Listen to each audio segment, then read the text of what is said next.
My name is Dorothy Yang, and I work as a lead designer in Vancouver, currently for Kickstart Entertainment. I didn't start off doing art. My first degree was in art history, and then after that I transitioned into Capilano University's 2D animation and visual development program, where I got my art education.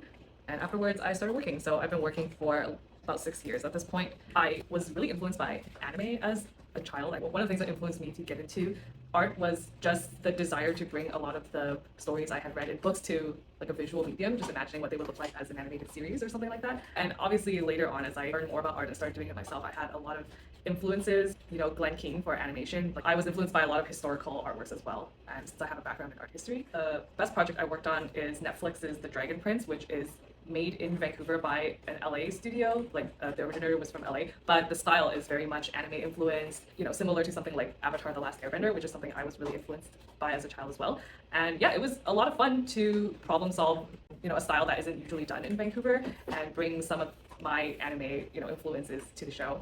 So on that show, I was hired on as a character designer, but ultimately I ended up doing a lot of different things like effects design, map painting, and various other things. And I think it was a really great experience to be able to do more than what my job description was.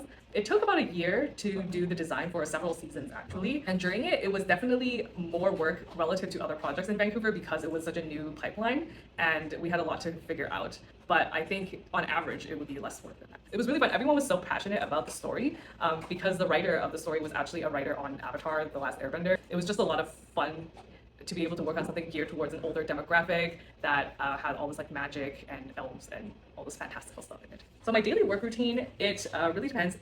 So every day I'll get a set number of tasks that I have to do, and these tasks can vary. Like, usually they're just coming up for concepts for certain things that need to be on the show. And recently, because I've taken on the role of a lead designer, I also do mentor some more junior designers and make notes on their work and stuff like that. And so yeah, my day is kind of balanced between having to do sort of my own tasks and also kind of helping more junior designers through their tasks. I think for my specific department, the workload is not usually high because I'm in design and concept art and stuff, and for that it's very near the top of the pipeline, so to speak. So we are relatively relaxed. Of course, there are projects and certain times during the production that more is demanded of you. So it really depends on, what budget and timeline has been set for the project and how many people are working on it. I think other roles within a project do have a higher workload. Animation, storyboarding, like those are all roles that are definitely more work and more deadline focused. But yeah, for concept art, it's relatively okay.